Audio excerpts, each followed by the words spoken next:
Bueno, vamos a hablar de los masones e Illuminatis y para empezar, pues voy a empezar con dar los principios básicos de lo que vamos a hablar. Cantero, encargado de labrar piedras para las construcciones. Hombre que tiene oficio de extraer piedras de una cantera. ¿Estáis de acuerdo? Siguiente, por favor. Masón, persona que pertenece a la masonería. Masonería, referente a la francmasonería. Francmasonería, asociación secreta de personas que procesan principios de fraternidad mutua, usan emblemas y signos especiales y se agrupan en entidades llamadas logias. ¡Wow! Conocimiento traducido del griego. ¡Qué casualidad! Entonces, pasemos a la siguiente. Su finalidad es, la francmasonería o masonería es una institución filantrópica que pretende tanto el desarrollo propio del individuo como el de los demás y el de la sociedad en la que se encuentra. Se supone que son las ONGs del pasado. Siguiente, por favor. Bueno. Entonces, ¿por qué empezar con los canteros? Muy bien. Nos remontamos a los primeros siglos del primer milenio después de Cristo, donde unos individuos se dedicaban a trabajar piedras en canteras y a construir edificios. Entonces, siguiente, por favor.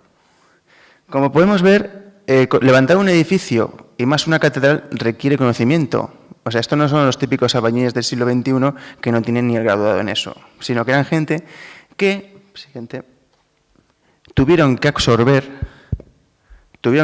una serie de conocimientos de los monjes constructores para poder levantar catedrales que tardaron una media de 120 años en construir cada una de ellas. Y creerme que los conceptos físicos que no podemos apreciar la mayoría de los mortales no son de cazurros.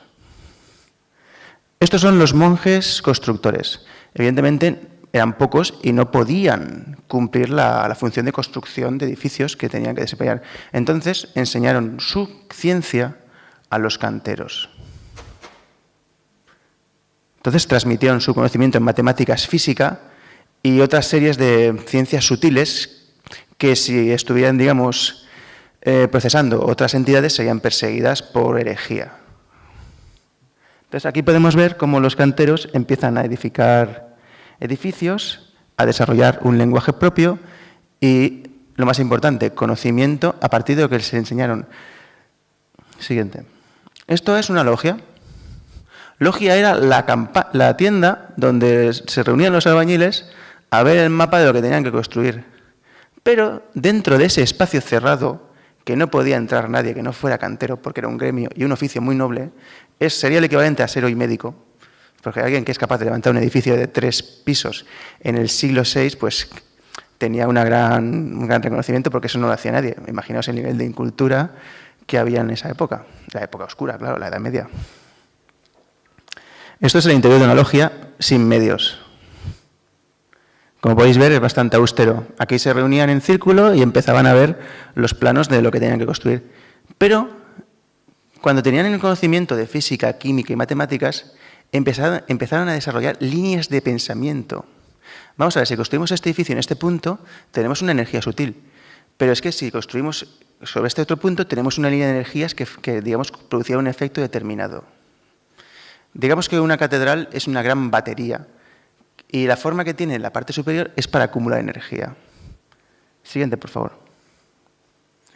Bueno, entonces, los canteros estaban divididos en tres grupos.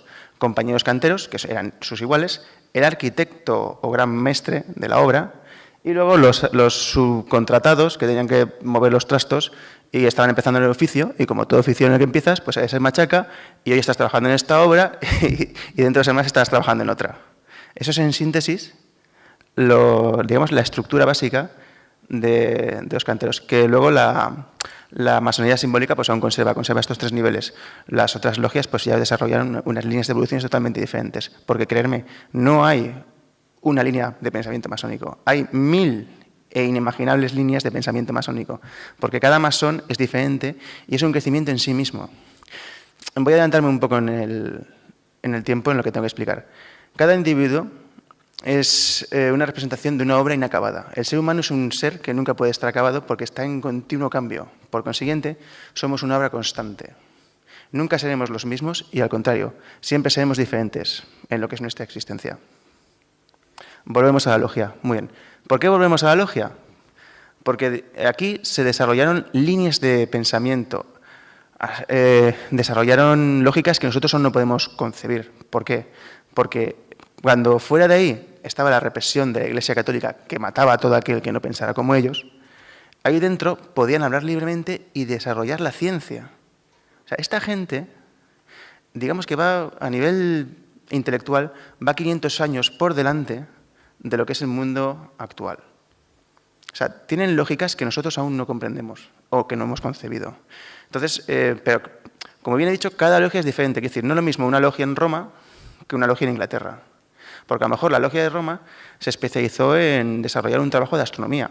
Pues que la logia de Inglaterra se especializó en desarrollar un proceso físico que soportaría lo que le echases.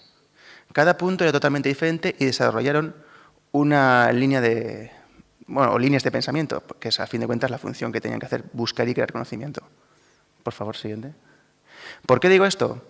Cada masón o cantero, porque ya nos estamos acercando en el tiempo en el cual la palabra cantero se empezaba a desusar y a empezar a usar la palabra masón, tenía que hacer un viaje de 3 años alrededor del mundo, por lo que iba asimilando conocimiento y repartiendo conocimiento. No solo absorbían, sino que daban. Y se mezclaban entre ellos y volvían a su punto de origen con nuevo conocimiento. El valor es el conocimiento, no el fin material. Porque el conocimiento no se pierde, el material perece. El conocimiento se puede transformar y producir algo nuevo. Tú te compras un coche y a los 10 años tienes que cambiarlo si llega. Comprendemos el concepto de lo banal de la materia y de lo imperecedero de lo que es el saber. Siguiente. El templo de Salomón. Esto es el templo de Salomón, que es lo que me adelantó antes. No se acabó nunca. ¿Por qué? Porque el arquitecto fue asesinado por los Hubbles. Cuando se lo iban a cargar, cuando le iban a asesinar, él dijo, nadie hay ayuda para el hijo de la viuda. Entonces le asesinaron, le metieron 3 puñaladas y murió. Y no se pudo acabar el templo. Es la extrapolación del ser humano y de que nunca estará acabado. Es una alegoría. Porque acabarlo implica trascender nuestra forma biológica e ir más allá de lo que abarca nuestra mente. Pero claro, nosotros estamos limitados por nuestra forma biológica, por lo consiguiente, nunca podremos ir más allá de nuestra mente. Entonces, siguiente, por favor. ¿Cómo se llega a esto? ¿Cómo se llega a la masonería, a un núcleo cerrado? Muy sencillo. Como la Iglesia Católica mataba a todos aquellos que no pensaran como ellos, tuvieron que pasar a la clandestinidad y desarrollar una serie de rituales. Os voy a dar una serie de pistas. Como veis el suelo, ¿no? Esas baldosas negras y blancas representan lo que es el yin-yang. Y hay una serie de herramientas que son las herramientas de cantero, pero que son metafóricas porque trabajan más allá de la materia. La materia es la base, pero tenemos que ascender sobre esa materia. Crece en ti, no sobre ti, porque lo que cojas alrededor de ti será perecedero, pero lo que asimiles sobre ti será eterno. Siguiente, por favor. Y aquí es donde llegamos al por qué se tuvieron que pasar, digamos, a ser una sociedad súper discreta. Como la Iglesia mataba a todos aquellos que no pensaran como ellos, los científicos dijeron, bueno, vosotros os quedáis el alma y la espiritualidad y nosotros nos quedamos la ciencia. Entonces René Descartes es un gran exponente de la nueva filosofía y de la nueva ciencia. Olvidamos la trascendencia espiritual o emocional concretamente y pasamos totalmente al empiricismo. O sea, tenemos que demostrarlo y no podemos ceñirnos a las ideas ni a las creencias personales de cada uno. Que cada uno como individuo puede creer lo que quiera, aunque sea mentira, como se ha demostrado otras muchas veces. Siguiente, por favor. Bueno, entonces aquí volvemos a la masonería azul, que es el mayor ejemplo de lo que serían los canteros, que conservan los 3 niveles, a diferencia de las otras logias, que, por ejemplo, son 33 niveles, pero luego tenemos otras que tienen 16 o 17 niveles, o, por ejemplo, adelantándome a mañana, los Rosacruz, que vienen del rito escocés y de Memphis, y tienen 5 niveles. Pero bueno, como he dicho, cada casa es diferente y no tiene que ver la una con la otra. Por favor. Vale. Bueno, esto os va a encantar. En 1732 se crea lo que sería Vale. Digamos, se empieza ya a regularizar la masonería como entidad. Tener una estructura, una serie de ritos compartidos. Y tenemos en 1732 la Gran Logia de Escocia y en 1717, que curiosamente, si sumáis los dos 17, dan 8, 2 por 8, 16 y 16 da 7. ¡Wow! ¿Por qué? Porque 7 son los niveles, 7 son los mundos del Antiguo Testamento y si nos empezamos a hacer comparativas místicas, encontraremos una serie de... O sea, esto es una especie de conjuro, no estaba hecho al azar. Pasa. Vale. Estos son los ritos rituales modernos que vienen digamos, el original. Del rito escocés podemos encontrar 3 variantes. El rito escocés original de Washington, cuando llegaba al grado 33, bebía sangre en un cráneo humano. Yo supongo que el rito escocés actual revisado, pues cuando llegas a ese nivel ya no bebes sangre en un cráneo humano.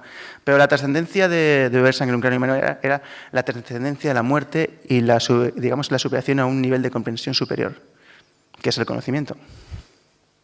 Bueno, puedes pasar. Y estos son los más conocidos, que hay más.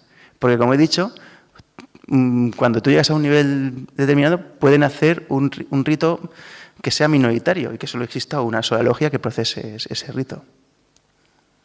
Mira, por ejemplo, la del Vaticano, la P2, su filosofía del dinero era muy buena. Siguiente, por favor. Vale. Bueno, y esto os va a encantar. En 1334 se disuelve la Orden del Temple. ¿Y qué pasa con los templarios que no son asesinados en Francia?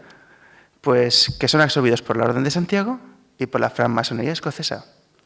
Y, como podemos observar, en 1737, William Sinclair de Roussyn, ¿no os suena ese nombre?